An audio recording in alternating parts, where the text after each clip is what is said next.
Enggak. Assalamualaikum warahmatullahi wabarakatuh. Perkenalkan, nama saya Nadira Samarani Hamka dari Fakultas Psikologi Universitas Negeri Makassar. Nah, pada kesempatan kali ini saya ingin mengucapkan terima kasih kepada Saudari Eka atas kesediaannya meluangkan waktu dalam wawancara ini untuk pemenuhan tugas mata kuliah yaitu metode wawancara. Nah, saya juga ingin minta izin apakah diperbolehkan untuk merekam kegiatan wawancara ini untuk keperluan dokumentasi dan referensi dalam penyusunan tugas saya nantinya? Boleh, tapi bayar. Oh ya, wawancara ini akan berlangsung kurang lebih 40 menit. Dan saya mohon izin apakah saya bisa mengambil dokumentasi dari proses wawancara ini dan mencatat jawaban-jawaban yang Anda berikan? Boleh, dibayar. Oke, baik, langsung saja saya memulai wawancara rekrutmen kali ini. Selamat malam Kak Eka, terima kasih telah meluangkan waktu untuk hadir di sini hari ini. Perkenalkan, saya Naswa selaku HRD dari perusahaan Finco Accounting Solution. Nah, sebelum kita mulai wawancara, saya akan menjelaskan terkait perusahaan ini sedikit. Finco Accounting Solution itu bergerak di bidang layanan akuntansi dan konsultasi keuangan untuk berbagai perusahaan di sektor swasta dan publik. Nah, adapun tujuan wawancara kali ini adalah untuk melakukan rekrutmen terkait posisi staf akuntansi yang saat ini kosong di perusahaan kami. Oke, sebelumnya saya ingin bertanya bagaimana kabar Anda? Assalamualaikum warahmatullahi wabarakatuh. Ya. Terima kasih sudah bertanya.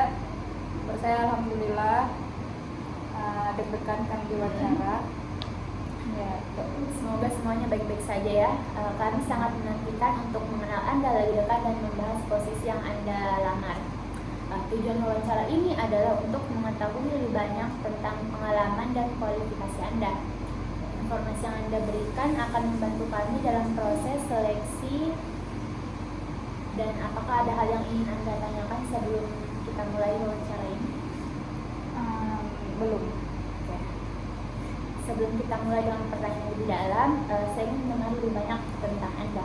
Bisakah Anda menceritakan sedikit tentang kepribadian Anda atau tentang diri Anda? Perkenalkan dulu ya. Bismillahirrahmanirrahim. Perkenalkan, nama saya Eka. Nama panjangnya Eka. Enggak. Maaf, saya bercanda namanya Bu. Nama saya Sri Eka Yulianingsih. Biasa teman-teman panggil Eka. Saya berumur 23 tahun. Terus saya lulusan jurusan akuntansi Universitas Muhammadiyah Malang. Saya baru lulus tahun 2024 ini. Jadi saya fresh graduate. Kemudian lagi saja ada lagi. Kalau boleh tahu pengalaman kerja Anda apa ya sebelumnya? Pengalaman saya itu ada praktek magang di Kedutaan Besar Republik Indonesia di Seoul, terus juga mengikuti berbagai organisasi selama kuliah. Jadi Anda pernah ke Seoul ya? Pernah Kak. Pernah Bu. Oke. Kalau boleh tahu apa yang Anda anggap sebagai kelebihan Anda? Kelebihan saya adalah orangnya teliti, terus gampang beradaptasi, dan sosok yang suka belajar atau mempelajari hal baru. Terus gampang mengolah emosi dan stres, jadi tidak gampang stres. Oke. Nah, kalau itu tadi kelebihannya kan? Iya. Untuk kekurangannya Anda, apakah ada merasa kekurangan yang Anda miliki dan bagaimana caranya Anda mengatasi kekurangan tersebut? Kekurangan saya itu adalah saya terlalu banyak berbicara, seperti orang bilangnya cerewet. Saya bilang itu kekurangan. Terus juga saya gampang menangis, kemudian saya juga gampang lapar, karena kalau lapar saya tidak bisa berkonsentrasi. Jadi itu kekurangan saya, itu lapar. Terus cara saya mengatasinya juga ya. Iya. Kalau cara mengatasi yang gampang menangis itu saya menangis. Jadi tidak ditahan karena emosi negatif harus dikeluarkan. Iya, betul. Terus kalau yang suka lapar itu ya mau tidak mau saya harus rajin jajan. Terus apalagi tadi tuh, kalau yang cerewet dan tidak bisa diam itu saya berusaha menghindari teman-teman saya ketika saya kerja, karena kalau sekali bicara tidak kerja. Oh gitu ya. Kan Anda tadi bilangnya kuliahnya di Malang. Iya kak. Oh, Iya bu. Kemarin Anda di Malang itu ngekos atau tinggal sama orang tua? Oh, kalau di Malang saya pertamanya tinggal sama nenek karena nenek ada di sana. Tapi karena sering pulang malam organisasi, jadi saya memutuskan untuk ngekos karena kasihan nenek. Oh jadi Anda punya banyak pengalaman ya dalam hal organisasi? Ya, di selama kuliah saya mengikuti total 4 organisasi, 1 komunitas. Yang 1 organisasinya saya founder, terus sama beberapa komunitas yang kayak kajian-kajian. Nah, terkait posisi yang Anda ingin lamar di sini, coba ceritakan situasi di mana Anda dihadapkan pada sejumlah besar data yang perlu diorganisir. Itu ketika saya magang. Jadi pas magang itu saya diberi tanggung jawab untuk mengumpulkan data keuangan dari berbagai divisi. Jadi kayak ada dari divisi politik, ada dari divisi protokoler, itu semua karena ada laporan keuangannya. Jadi saya disuruh mengumpulkan dan kemudian diolah menjadi data yang bisa dianalisis. Oke, dari sejumlah besar data itu tadi, tantangan apa yang pernah Anda rasakan? Kalau tantangan itu karena di tempat magang saya itu kan sudah terstruktur dan sistematis.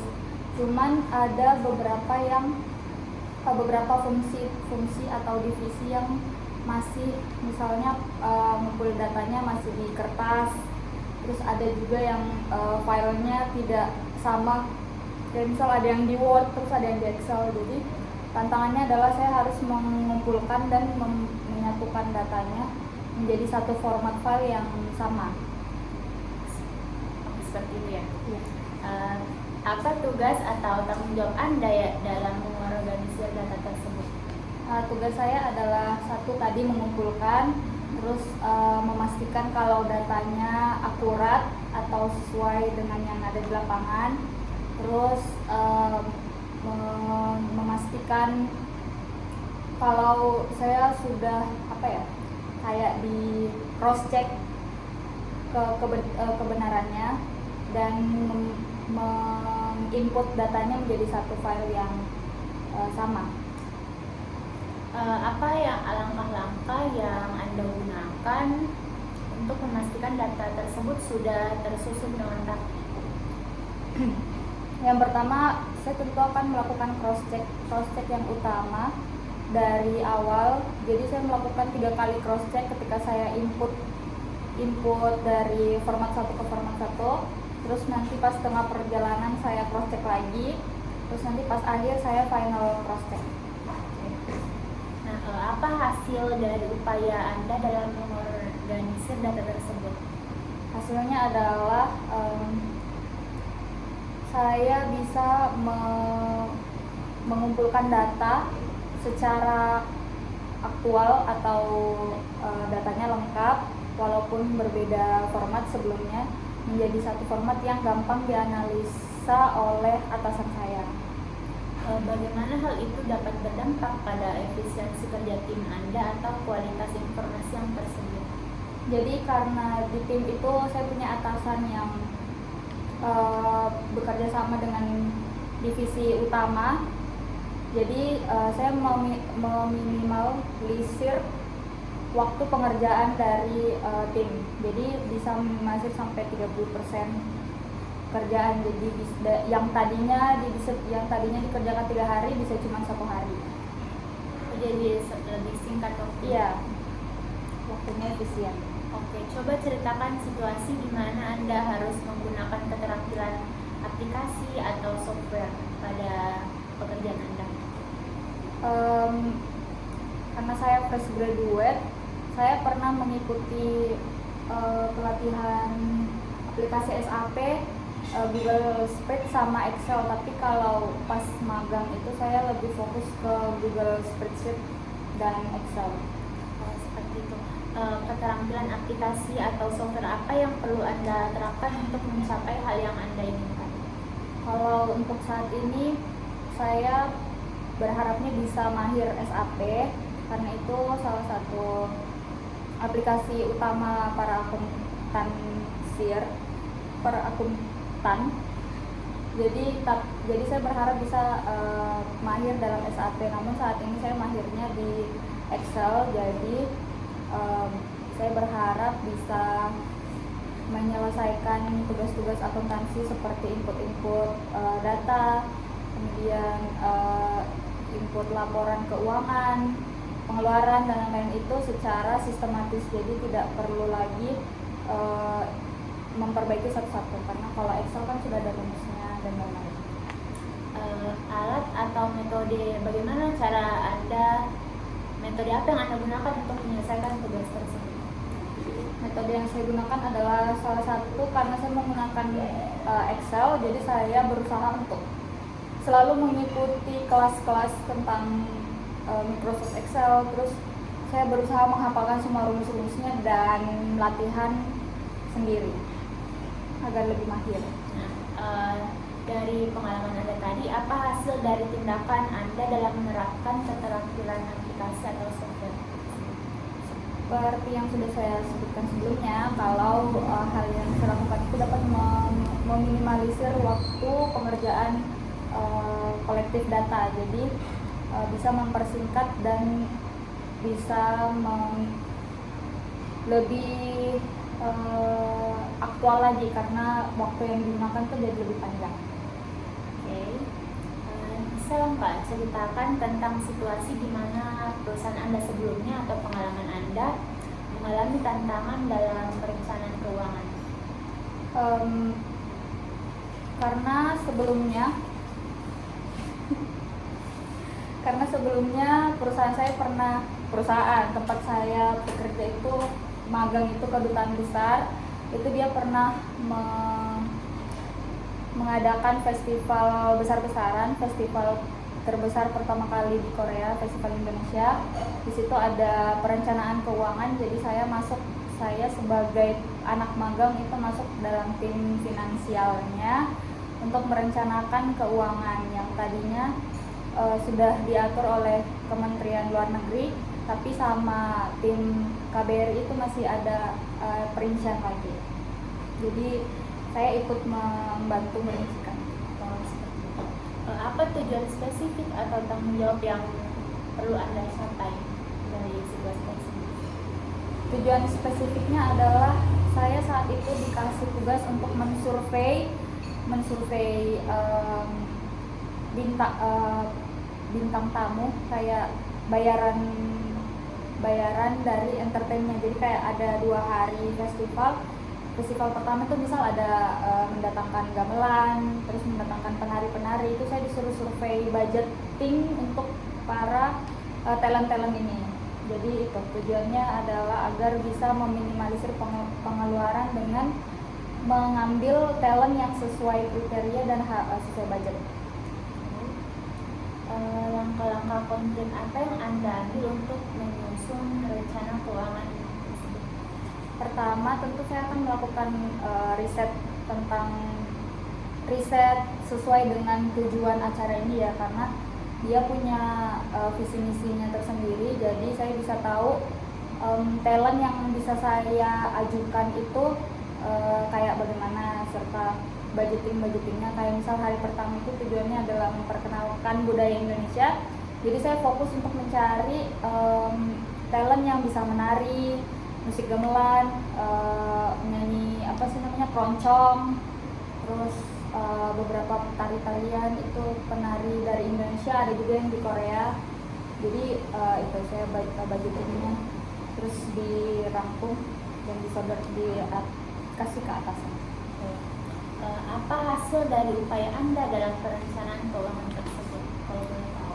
Hasilnya saat itu saya hampir 90% yang saya tawarkan atau yang saya kasih budgeting dan lain-lain itu diterima sama atasan, dan itu bisa memangkas budgeting awalnya hingga 30%, tapi dengan talent yang hampir sama, jadi dia mangkas budget. Coba ceritakan lagi tentang situasi di mana Anda pernah menemukan masalah dalam proyek atau proses kerja. Masalah paling besar itu pas saya magang dan ikut organisasi itu adalah ketika tidak saya kalau finance akuntan itu dia kan bekerja sama dengan semua divisi, jadi jadi dia selalu berhubungan dengan orang. Nah, yang membuat saya paling sulit itu adalah ketika saya berkomunikasi ke divisi yang tidak sesuai dengan SOP dari akuntansi, dari finance itu. Jadi kayak misal kita mintanya formatnya pengeluaran, pemasukan, saldo itu jelas, tapi sama mereka tidak begitu memperhatikan. Jadi ada yang bolong, ada yang biasa notanya hilang kayak gitu. Nah, itu tantangan terbesar karena kita harus meng-cross check, mencari bukti, mencari jalan keluarnya agar bisa balance. Apa tanggung jawab Anda dalam mengidentifikasi masalah yang terjadi? Tanggung jawab Anda dalam mengidentifikasi masalah yang sudah terjadi. Jadi saya bertugas untuk problem solving di lapangan. Jadi bagaimana saya bisa menyelesaikan masalah itu tepat saat itu juga tanpa merusak sistematika kerja tim ya. Jadi saya harus bisa mencari jalan keluarnya saat itu juga terhadap masalah yang berkaitan dengan para divisi-divisi lain yang tidak sesuai standar itu.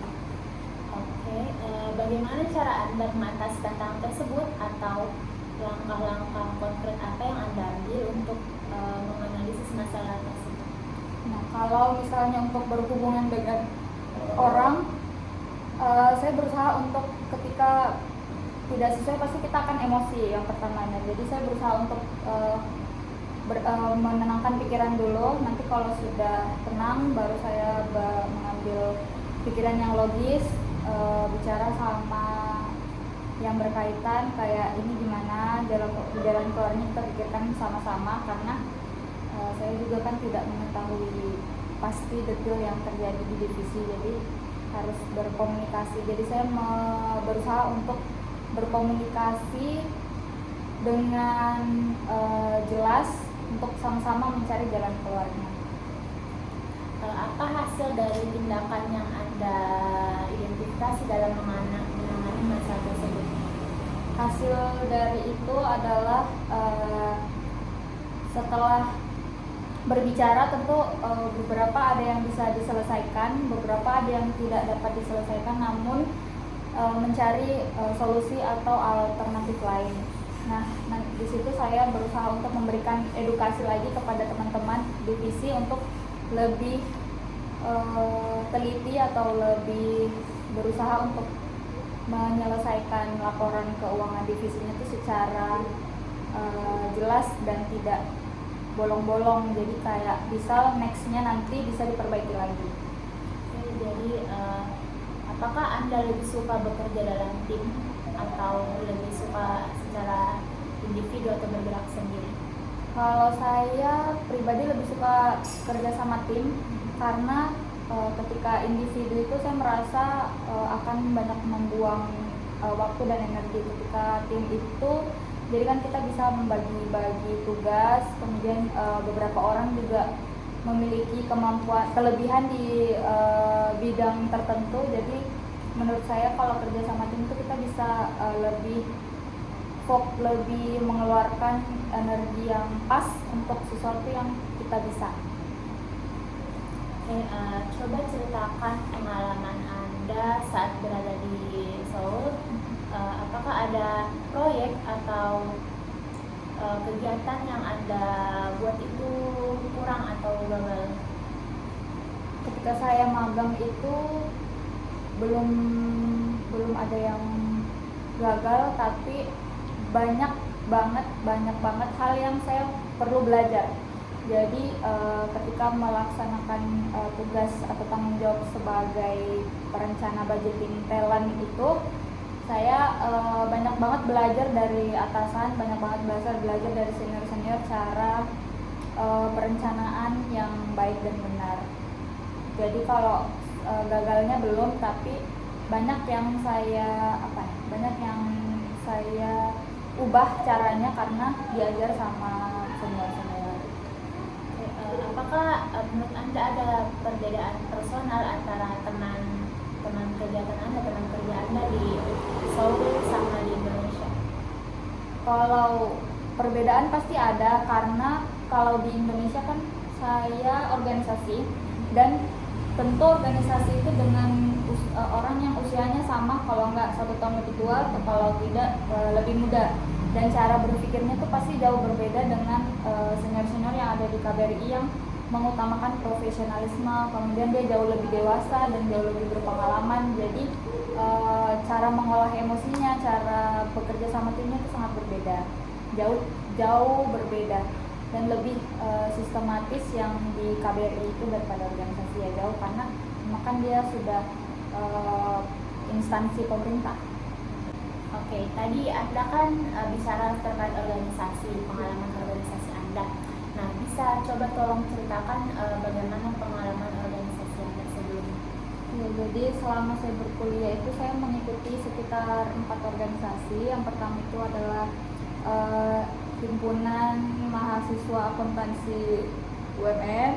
Itu di situ saya sebagai finance, sebagai keuangan.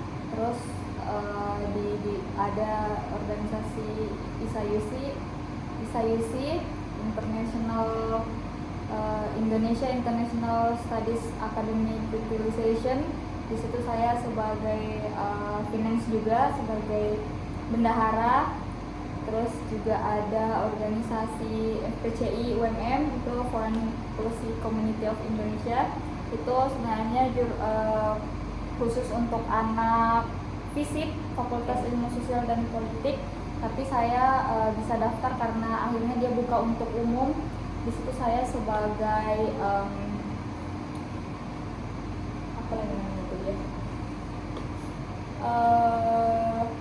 perencana keuangan, jadi kayak perencana keuangan gitu. Terus saya juga ikut organisasi MAICOM, Malang ASEAN Youth Community. Itu saya juga jadi bendahara. Jadi saya semuanya keempat-empatnya itu bendahara. Oke, jadi Anda punya pengalaman banyak terkait dalam job bendahara. Iya, betul. Apakah selama jadi bendahara Anda pernah mengalami kerugian atau kekurangan atau salah perhitungan dalam soal biaya? Sejauh ini belum, tapi kalau untuk kekurangan dana pernah ketika event akuntansi fest. Jadi ada festival jurusan akuntansi.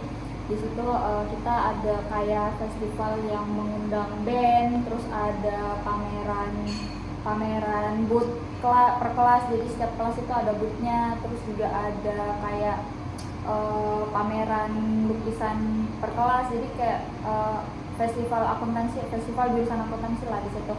Karena kita mau memakan biaya, jadi awalnya itu ketika rapat kita mengestimasikan biaya yang keluar adalah 24 juta.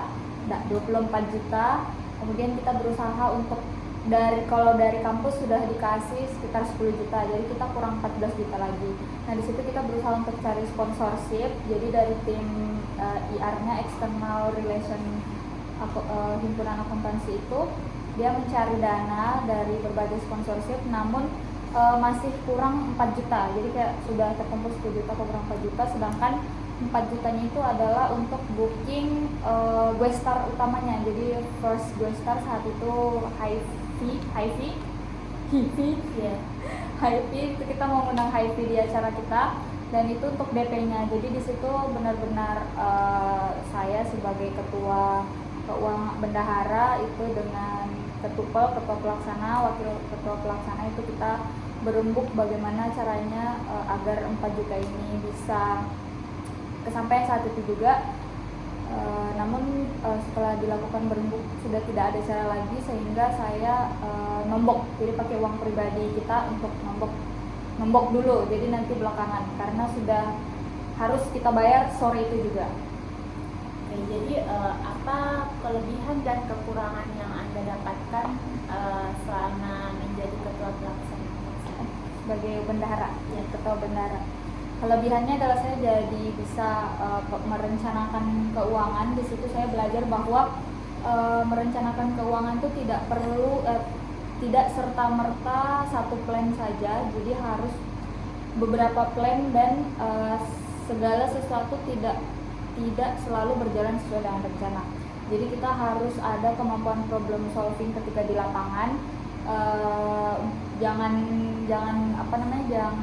panik, tetap berpikiran tenang untuk bisa mencari jalan keluar, karena semua masalah ada jalan keluarnya.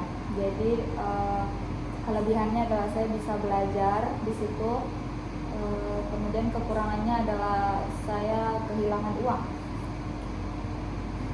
seperti itu. Iya. Apakah ada pengalaman yang menyenangkan atau menyedihkan selama menjadi bendahara dalam organisasi tersebut? Pengalaman menyenangkannya itu ada karena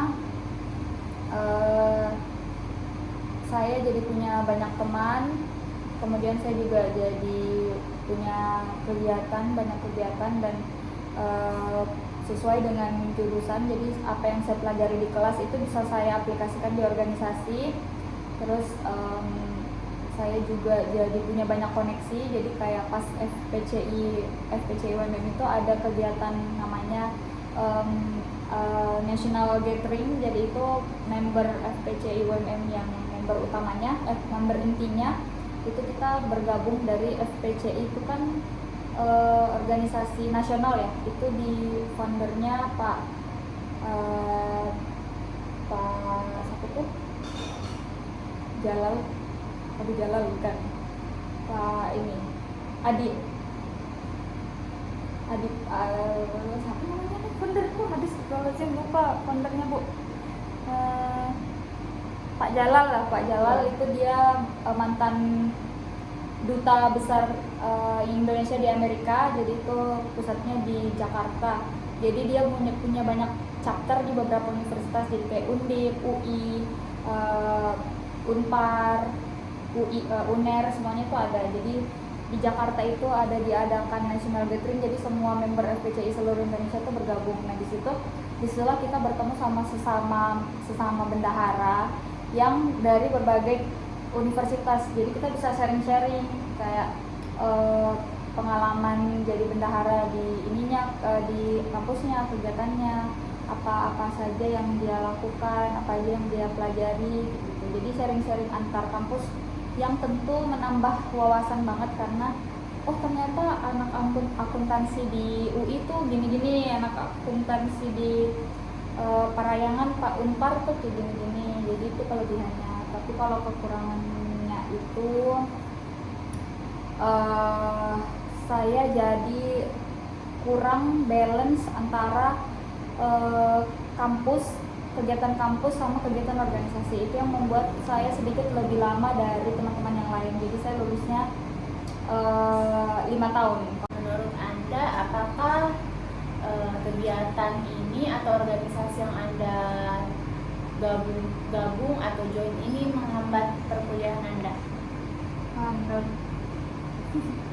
Menurut saya sih tidak mengganggu, justru itu menambah pengalaman saya selama berkuliah. Kayak saya dapat pembelajaran yang tidak saya dapat di kelas, itu saya dapatkan di organisasi ini, seperti relasi, koneksi, terus kayak pengetahuan lapangan itu saya dapatkan dari berorganisasi. Tapi mungkin memang di kacamata orang lain itu ada yang mengganggu, tapi menurut saya semua orang bebas berpendapat ya, tapi kalau mengganggunya sih tidak, mungkin karena memang saya lulusnya lebih lama dari teman-teman yang lain, jadi mungkin beberapa orang itu menganggapnya mengganggu karena saya kan lulusnya 5 tahun, sedangkan teman saya itu rata-rata 4 tahun, 3,5 kayak gitu.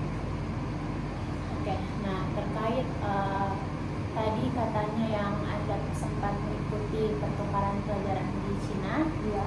Coba ceritakan pengalaman Anda dalam mengikuti studi di sana. Ya, jadi karena saya di Universitas Taiwan, ada pertukaran pelajar, saya akuntansi internasional, jadi international akuntansi itu ke Taiwan. Di situ saya banyak belajar, selain belajar tentang akuntansi internasional, juga saya belajar tentang seperti apa namanya, kayak bagaimana penerapan dari penerapan kajian keuangannya Taiwan. Karena jadi kan memang Taiwan saat itu dia lagi gembor-gembornya mendeklarasikan diri untuk lepas dari Cina. Jadi kan Taiwan sama China itu beda. Nah, Taiwan ini dia pengen lepas dari China. Jadi dia tuh gembor-gembor untuk mendeklarasikan diri, memperkenalkan diri di dunia internasional. Jadi selain kita belajar tentang tata negara, tata keuangan negaranya, itu kita juga belajar tentang budayanya. Jadi kayak belajar bahasa Taiwan yang sebenarnya sama dengan Mandarin, cuma dia itu lebih Mandarinnya modern. Kalau Hong Kong, China itu dia Mandarinnya tradisional. Jadi selain belajar budaya, belajar bahasa, kita juga belajar tentang akuntansi, tata negara di sana. Oke, selama studi di sana, apakah Anda tidak tertarik mengikuti finance atau accounting di sana? Sebelumnya saya tertarik, cuman menurut saya Taiwan itu masih Taiwan itu menganut komunisme kan. Dia tuh sedikit komunis, tapi dia liberal, komunisme liberal. Di situ pasti dia sudah ada aturan dari atasan, jadi dia tuh beneran yang sistematis, dia tidak bebas. Jadi untuk kerja menjadi akuntansi yang notabene-nya dia adalah perencana, jadi menurut saya tuh saya akan sulit beradaptasi di sana karena saya itu orangnya bebas,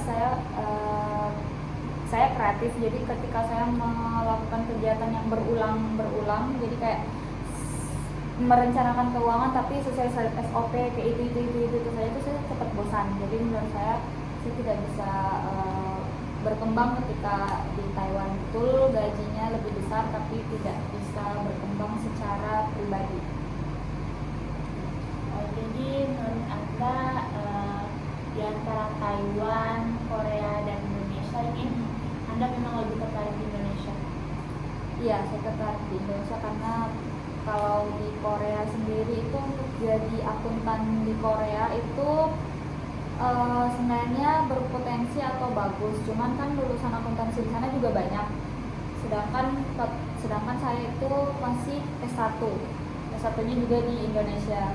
Jadi kayak belum bisa bersaing dengan lulusan akuntansi di sana karena dari segi pendidikan itu kualitas pendidikannya di sana itu jauh lebih tinggi dari kualitas pendidikan di Indonesia. Ya, bukan merendahkan, tapi memang kebetulan saya juga bukan top 10 uni Indonesia. Kalau misal saya lulusan UI mungkin masih bisa bertanding lah dengan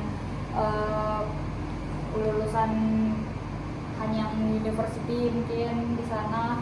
Tapi karena saya tahu diri, jadi saya belum. Mungkin kalau S2 baru berani. Jadi apakah Anda punya rencana untuk S2 di sana atau memang ingin melanjut kerja terlebih dahulu? Sejauh ini saya punya rencana, tapi untuk dekat-dekat ini belum ada. Masih mau fokus untuk mengembangkan diri di dunia pekerjaan, di dunia profesionalisme. Oke, jadi menurut Anda dengan kekurangan yang Anda miliki. Apakah Anda memang cocok pada pekerjaan finance atau accounting? Menurut saya cocok aja dengan pekerjaan akuntansi, dan akuntansi ini merupakan salah satu dream job saya, karena memang dari dulu saya suka nonton drama Korea yang rata-rata pekerjaannya itu mereka di administrasi, akuntansi, kayak di kantoran-kantoran. Jadi saya tertarik untuk bekerja di kantoran juga sesuai yang saya tonton. Jadi akuntansi ini salah satu dream job saya. Jadi saya merasa sangat cocok untuk bekerja di perusahaan ini menjadi akuntan yang baru. Nah, kalau misalnya Anda saya tempatkan di posisi yang lain bukan akuntansi, apakah Anda ingin melanjutkan pekerjaan itu atau karena saya memiliki basic di akuntansi, saya juga punya beberapa pengalaman di akuntansi, jadi saya merasa sangat pede, sangat percaya diri dengan kemampuan organisir saya. Jadi ketika saya ditempatkan di divisi lain, mungkin saya akan terima ketika sama-sama berputar pada organisir data. Tapi kalau untuk pekerjaan yang mungkin divisi lainnya adalah yang teknikal, mungkin saya akan sedikit kurang, jadi saya harus belajar lagi dari awal. Tapi kalau misalnya perusahaan melihat saya memiliki potensi di bidang lain, juga saya tidak menutup kemungkinan besar, jadi saya akan terima. Jadi apakah menurut Anda posisi finance atau accounting ini sudah cocok dengan kepribadian Anda atau minat Anda? Karena saya ambil jurusan akuntansi, karena memang berminat dan sesuai sama bakat, jadi saya merasa sudah sesuai dan cocok. Coba ceritakan tentang situasi di mana Anda harus mengontrol biaya dalam kegiatan atau proyek tertentu. Bagaimana?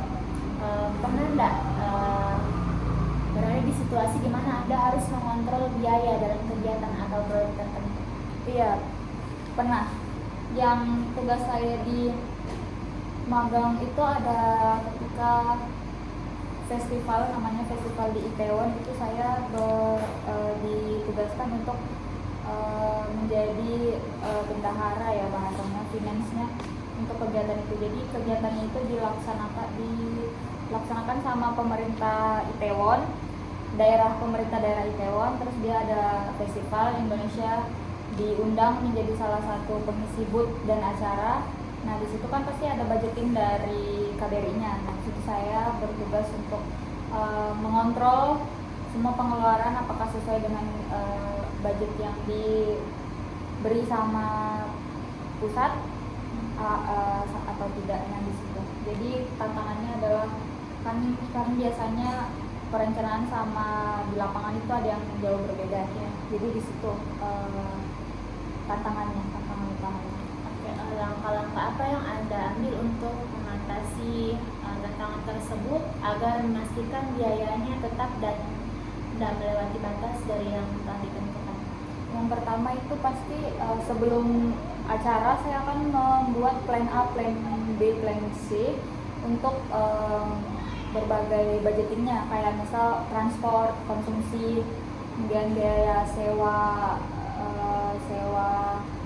kostum misal. Tapi karena kebetulan di KBRI sudah lengkap, jadi dia tidak perlu sewa kostum, tapi saya tetap membuat perencanaan untuk sewa kostum, karena kita tidak tahu, mungkin kayak beberapa penampilan itu membutuhkan kostum dari daerah lain yang tidak ada di KBRI, jadi kita harus sewa. Jadi saya membuat perencanaan sampai di situ juga, jadi membuat sampai 3 plan untuk budget. Nanti ketika plan A-nya ada yang melipir, saya bisa pakai plan B atau plan C.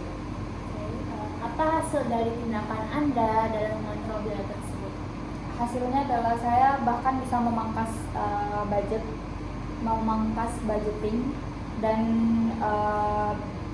tidak pernah melewati batas yang diberi sama pusat.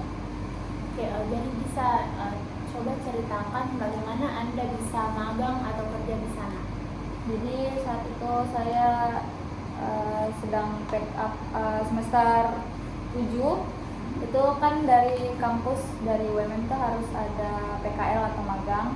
Kemudian karena saya K-popers, jadi saya memutuskan untuk kenapa kalau tidak magang di Korea saja. Jadi saya cari tahu apakah di KBRI itu bisa menerima akuntansi atau tidak. Oh, ternyata dia terima. Jadi saya pakai email, terima. Akhirnya saya melengkapi berkas-berkas, semuanya itu sekitar, saya mengerjakannya sekitar 5 bulanan yang sampai akhirnya diterima magang. Dan 2022 itu saya berangkat setelah COVID. Oke, apakah ada hal yang menjadi motivasi Anda untuk mengikuti magang tersebut? Motivasinya adalah saya bisa magang dan saya bisa jalan-jalan di Korea. Jadi menurut Anda, apakah posisi yang Anda lamar ini cocok dengan kepribadian Anda atau tidak? Menurut saya tidak begitu cocok karena saya kan orangnya tidak terstruktur, sedangkan untuk jadi seorang akuntan itu kan dia harus terstruktur ya, jadi harus sistematis, terstruktur, tertata. Sedangkan saya anaknya itu kalau lebih ke fluktuasi, jadi dia tuh lebih elastis. Jadi saya bisa membuat plan, tapi saya juga bisa tidak mengikuti plan itu. Jadi menurut saya sedikit tidak cocok, sedikit tidak cocok, sisanya cocok, tapi lebih ke sulit kalau bagian perencanaan itu. Jadi menurut Anda hal apa yang bisa Anda berikan kepada perusahaan ini untuk diterima? Karena saya merupakan fresh graduate yang masih minim pengalaman, jadi saya berharap bisa berkembang bersama perusahaan, jadi saya bisa memberikan kontribusi yang positif, juga saya bisa mengambil hal positif dari perusahaan. Jadi saya akan terus bekerja keras untuk terus belajar dan memberikan yang terbaik untuk perusahaan. Oke, nah menurut Anda posisi apa yang cocok untuk kepribadian Anda? Posisi yang cocok di perusahaan? Ya. Akuntansi, karena saya melamar akuntansi. Ya, jadi Anda ingin masuk kerja di bagian akuntansi? Iya. Jadi pertanyaan saya, kenapa Anda memilih perusahaan Financial Accounting Solution sebagai pilihan job Anda? Karena saya melihat perusahaan ini memiliki visi yang sama dengan saya, yaitu ingin membantu klien dalam menyelesaikan urusan pengorganisir keuangannya. Karena saya sendiri sangat suka membantu orang lain, karena saya merasa ketika saya membantu orang lain juga saya merasa bahwa saya berguna hidup di muka bumi ini. Jadi saya merasa bisa berkontribusi positif untuk perusahaan karena bisa share visi misi yang sama, yaitu sama-sama membantu klien untuk mencari jalan keluar dari permasalahan keuangannya. Oke, jadi semisal Anda saya terima di perusahaan ini, apa prospek yang memungkinkan Anda kerjakan selama 5 tahun ke depan untuk perusahaan ini? Ya, jadi saya melihat perusahaan ini tuh berkembangnya sangat pesat, masih baru tapi sudah banyak klien, bahkan sudah memiliki klien terpercaya di perusahaan besar.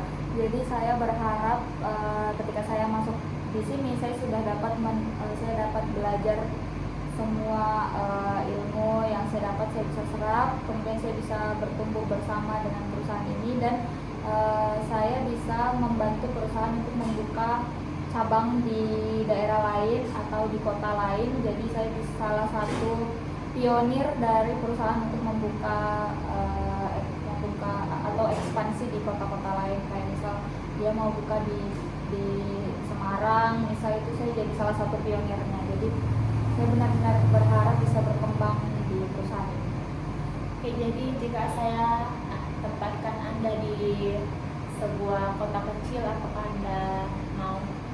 Ya, saya memang tipe yang menyukai tantangan. Jadi menurut saya ditempatkan di lokasi manapun itu tidak masalah, karena Saya menganggap semua itu adalah tantangan yang harus saya selesaikan sebagai sosok yang menyukai tantangan, apalagi kalau daerah terpencil itu pasti change atau apa bahasa Indonesia change, kesempatan untuk berkembang itu malah lebih besar karena minim saingan, terus juga orang-orangnya masih gampang untuk diedukasi seperti itu. Jadi saya akan menerima dimanapun. Oke, jadi apa harapan Anda untuk perusahaan ini? Harapan saya harapan saya itu adalah semoga perusahaan ini terus berkembang dan menjadi agensi finansial terbesar di Indonesia, bahkan kalau bisa di Asia Tenggara, di dunia, dan bisa merekrut atau mendapatkan klien besar, mungkin World Bank mungkin. Oke, Saudari Era, terima kasih banyak atas waktunya dan penjelasan yang sangat rinci. Nah, sebelum kita akhiri, apakah Anda memiliki pertanyaan tentang posisi ini atau tentang perusahaan kami? Saya mau bertanya tentang perusahaan. Jadi bagaimana